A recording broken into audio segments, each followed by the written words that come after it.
Welcome to the System Simplified podcast, where we feature top leaders who share stories on how to successfully systemize a business. Now, let's get started with the show.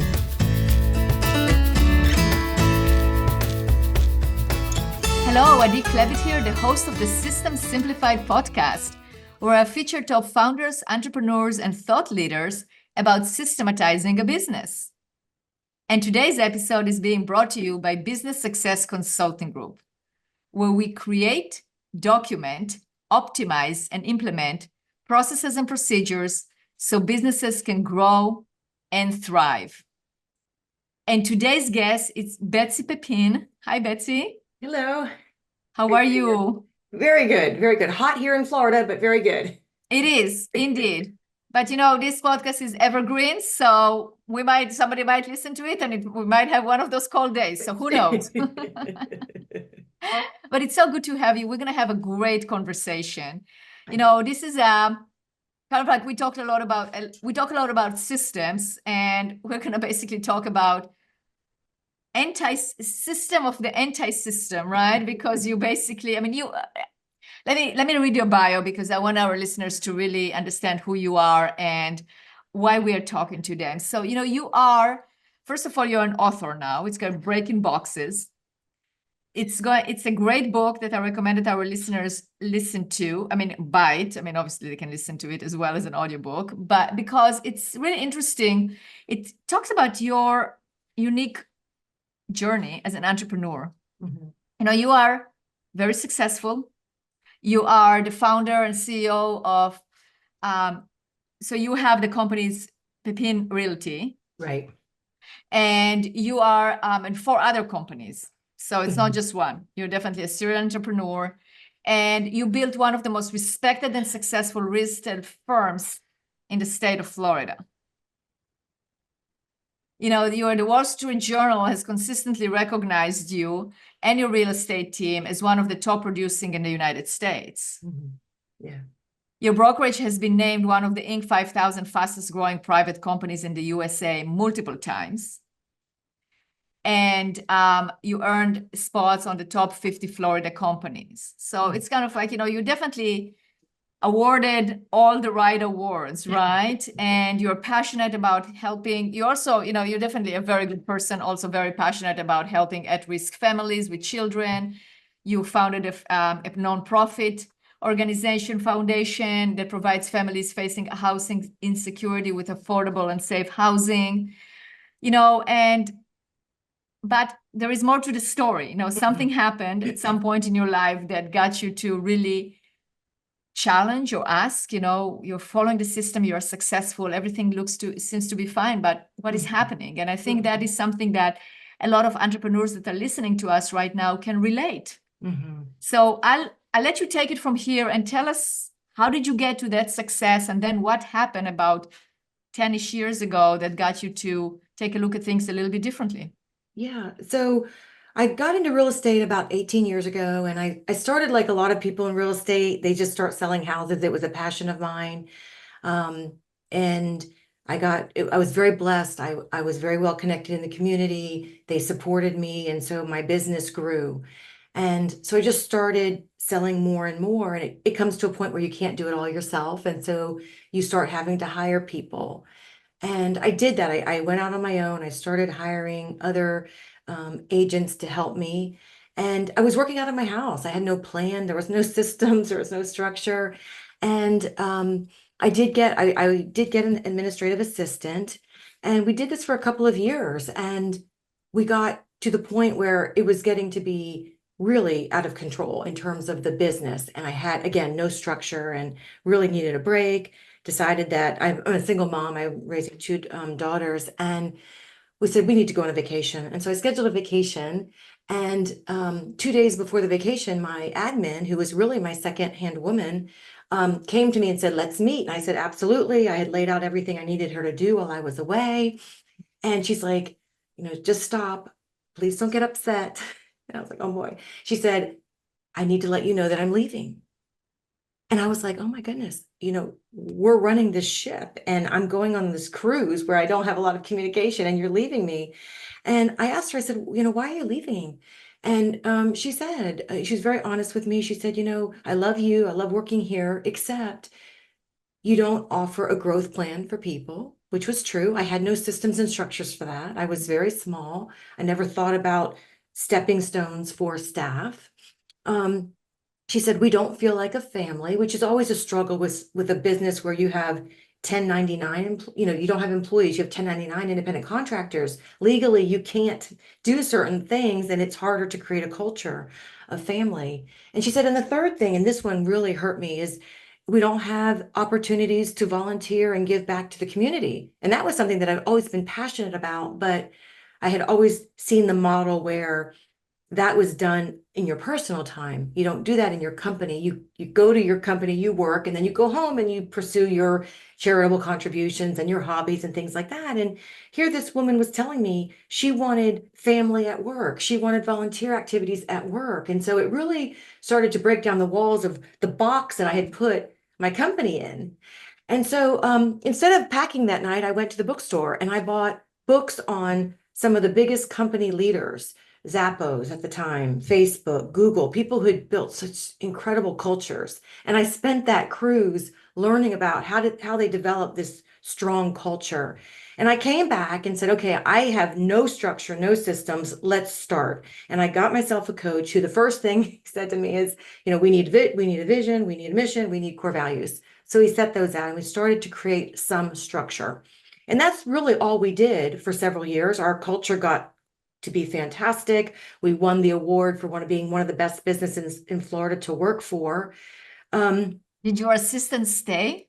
No, she didn't. But you know what? I always look at obstacles like that and hardships it's happening for me, not to me. And so that's why I asked her, I said, what can I learn from this? And she gave me such golden nuggets that although it was incredibly painful for me to lose her, I got a beautiful gift from that. And so we were plugging along and growing really well for several years. And then we hit a plateau. And I said, okay, I know we can't continue to do the same things and expect different result. So I ended up going into, and you're familiar with this because I've listened to your podcast, I ended up hiring an EOS implementer and we implemented EOS, incredible amount of structure and systems into our company. And that's taken about 3 years and it's really changed the trajectory of our company.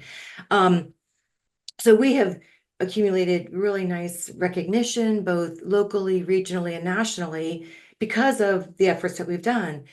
But 10 years ago, I found myself, despite all of that, and despite feeling like I had done what I was supposed to do in terms of being the successful entrepreneur, I really enjoyed giving back and being involved in the community.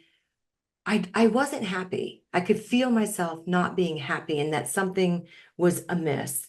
And I remember scrolling through, I don't know what platform it was, and I came across a picture of this girl, and this girl stopped me in my tracks, this picture of this young girl, and she's in a bathing suit. She looks to be about 4 years old. Her arms are spread wide, her legs are spread wide. She's in lush green grass. Her face is pure unbridled joy, rain coming down on her face, and across her body, across her bathing suit, it says, remember her. She's still there inside you, waiting. Let's go get her. And this was like I felt like I was, just struck. And I printed this picture out. I sent it to a company that put it on canvas for me. I made it my screensaver. I made it my phone saver. I wanted that. And then about a year later, now I'm in my late 40s, we're hunkering down for a hurricane. And the project for my hurricane, I always have projects when we have hurricanes because the electricity goes out. And the project for that hurricane was to go through photos and put them in photo albums. And, sure enough, 2 hours into the storm, the electricity goes out. I pull out my photo boxes and I start putting the photos in my photo albums. And I get to the end and I'm going to throw away the boxes. And I can see it's dim, it's dark, but I can see there's a photo turned upside down in the last box as I'm putting it in the trash. And I pull it up to reach to see what it is. and I can't see it because it's dark. So I pull it over to the candle that I've lit, and I look at the photo and I'm like, oh my gosh. I grab the candle, I run to my home office, I take the candle, I put it up to the wall where I had put this picture, and I look back at the picture I'm holding, and the picture I'm holding is of a little girl in her favorite one-piece red striped bathing suit, looking at her father, who's 3 feet ahead of her in the ocean, taking a picture of her jumping over a wave, and she's looking like she's hugging it. And her face has this pure, unbridled joy. And on the bottom of that photo, it says in my mother's handwriting, Betsy, age 4. And I was like, oh my gosh, this is the gap. Like, how do I get back to her? And so I've been on this journey now for 6 or 7 years, and it's involved meditation and yoga and therapy and incredible amount of reading, bioenergetics. I mean, just so many different things to go back to that lost child and that joy. And somehow, following all the systems and structure, I got lost in the way. And so that's what, and then I ended up writing a book about it, because what happened was, when I was journaling about those times when I felt so upset and frustrated, it was, the common theme was when I found myself in boxes that I didn't want to be in. You know, some boxes, they were great for me at a certain time, but I overstayed my welcome. Other boxes I should have never been in the first place. And it was just a recognition that I need to be more cognizant and aware of boxes that I'm entering, boxes that I'm putting myself in, boxes that society puts us in based on our roles and our gender and our religion, and really be conscious about when I enter them, how long I want to stay, and when is it time to exit. Beautifully said, Betsy. Wow, what a great story. And I love that, that picture of that little girl and then that you found. I mean, it is kind of like, it's a great, great story. Yeah. So, you mentioned something very true. Is like, that was a wake-up call for you in terms of a culture, because you boxed yourself. There was a box, okay, this is what a real estate company needs to be. But then thinking outside the box, you were able to expand and make it into, one of the, you got the awards of being like a best company to work with for, etc. What do you think are those elements that you put in there in order to break that box, in order to actually break that box and that idea of what you are supposed to be, as opposed to really creating that special culture? What would you say that was? I think it was a combination of things. It was reframing, because I grew up my first career was in pharmaceuticals, large, big corporate organizations where this was not modeled for me. So breaking down that construct and saying, what would I do for my children? Basically they are, I mean, not in a hierarchy way, but I want what's best for them. And so, I mean, to me, career is just one small slice of our life. It's one of our life pillars. And I was teaching that to my children, but I never taught that to my agents.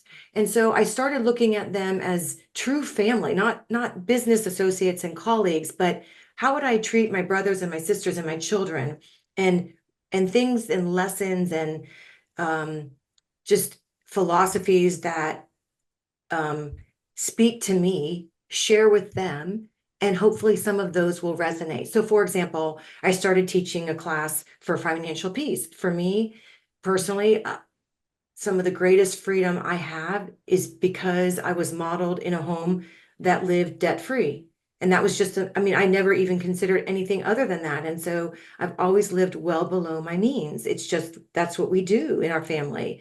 Well, other families didn't live like that. And so if I could share that with them, and if that resonated with them, maybe they could get out of debt. And so I had one agent, he came to me when he was 18 years old, and he had just graduated from high school. I could see so much potential in him.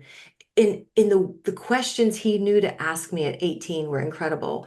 And so I took him under my wing, and he watched everything I did, and he was like a sponge. And now he's in his late 20s. He owns probably 5 houses. He lives a debt-free life. His whole trajectory changed because I taught him financial peace, and and modeled for him things that were taught to me when I was a child. So I just reframed how I viewed my agents and my staff, and I looked at them more as a true, like what I would have thought of a biological family, looked at them as family. And one of our core values in our company is family, and that's what we always tell new agents. It's not the biological family. This is we want you to this should be your second home. We want it to feel like a home. We want it to feel safe. And I do believe we've created that culture now. But so it's just reframing in my mind what these people were to me and what they wanted from me. Absolutely. Absolutely. Any other ways that you feel like companies should really look at their culture to make them more holistic, cohesive, or fun to work at? Yeah, I mean, one of the things that we do every year is, and it's so life-changing, whether in business or, I encourage children to do this, but we do the Wheel of Life exercise where you have a wheel, you create 6 to 8 life pillars, and a lot of pillars are the same for people. Like health may be a pillar, your finances may be a pillar, your relationships may be a pillar. For some, giving back is a pillar. Some spirituality or some type of religious component could be a pillar. Hobbies, or even one hobby that you're focusing on, could be a pillar. And we do this exercise as a group. We share what our pillars are. We recognize career is only one to have a balanced life. And then we try to help them set goals for each of those pillars, not just the career pillar, but what's your goal in your health? What's your goal in your finances? Let us help you get there. What is your why in each of these? And then we highly encourage our agents and staff to have mentors in each of those life pillars. Your mentor in career most likely is not going to be the same mentor for your health or for your spirituality. And so we really encourage them to have mentors, maybe even coaches in those life pillars, so that they see the improvement and the change that they want over the year. And then when we do it the next year, we share with everybody. We also do, once we do our Wheel of Life exercise, we do a vision board. And we manifest what's on the vision board. And then every year we redo our vision board. And it's my favorite team meeting, because people get up and talk about what manifested in their lives. And then they move it to a fruition board. It was a vision and now it's a fruition. And so looking at your company, not as just what you do in the career slice of the pie, but of the whole. More holistic and bigger. I mean, I think it really comes down to like, what is your purpose, right? What do you want to accomplish? Because you have to look at, okay, so let's say you as like you own, a real estate agency, right? A brokerage. Mm-hmm. If you look, okay, what I'm here is like number of transactions that I do a year, as opposed to looking, okay, my purpose is to really help Mm-hmm. people find their, their ideal or home, right? Right. Or their financial stability through real estate investment or whatever it is. If you look at the bigger picture, Right. then you can look at that, and that can drive and motivates you, right? Totally. I mean, my goal in life is to improve and empower the lives of others. And that's the vision of our company. We happen in the main companies that I have, we happen to do it through real estate. But at the end of the day, we just want to change someone's life for the better. And I tell agents who interview with us, we don't care if you buy or sell from us.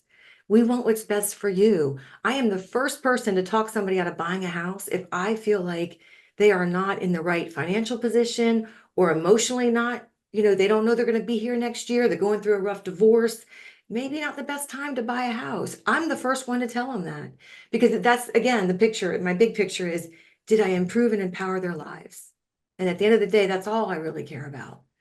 Absolutely. And if you live by that, and I had plenty of guests on this podcast, they talked about that. If they are true to their purpose, if that's what they want to do and they want to help, that is the way to success. Absolutely.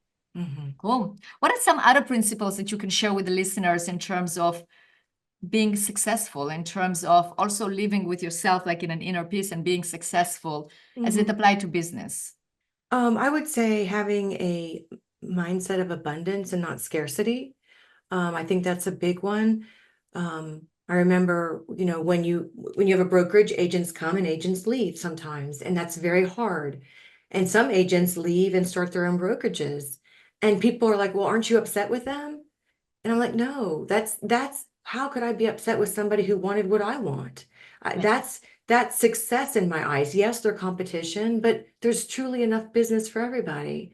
So that I think is huge, having that mindset, because then you're not impacted by the peaks and valleys of what you're thrown at. I think the other thing is not taking things personally. My first year in business, I was like literally crying every day. I didn't have tough skin. I took everything personally, and I realized it's never about me. It's about them. And so, and my behavior is about me, and I own that.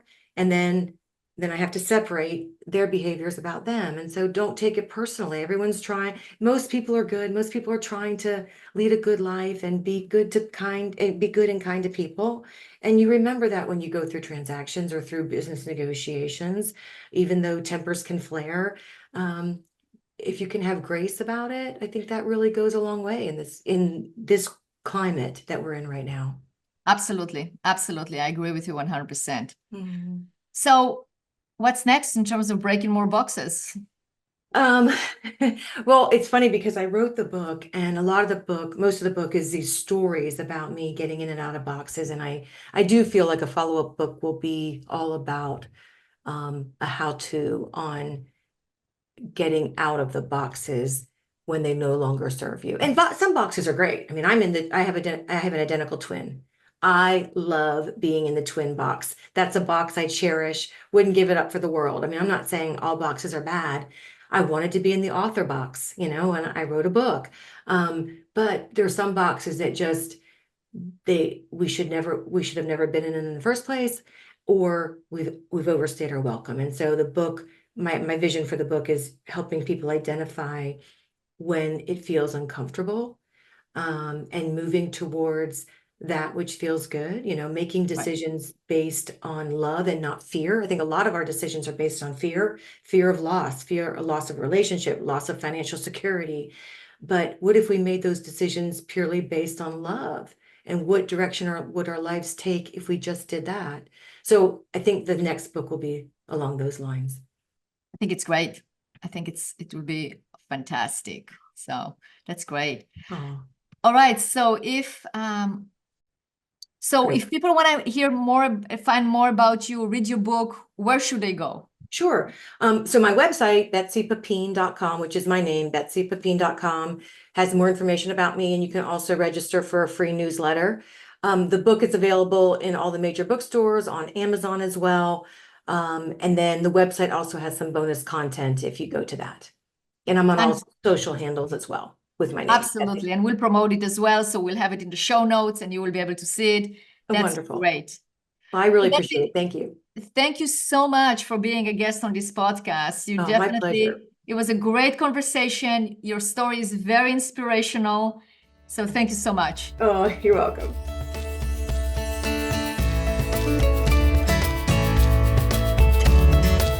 Thanks for listening to the System Simplified podcast. We'll see you again next time, and be sure to click subscribe to get future episodes.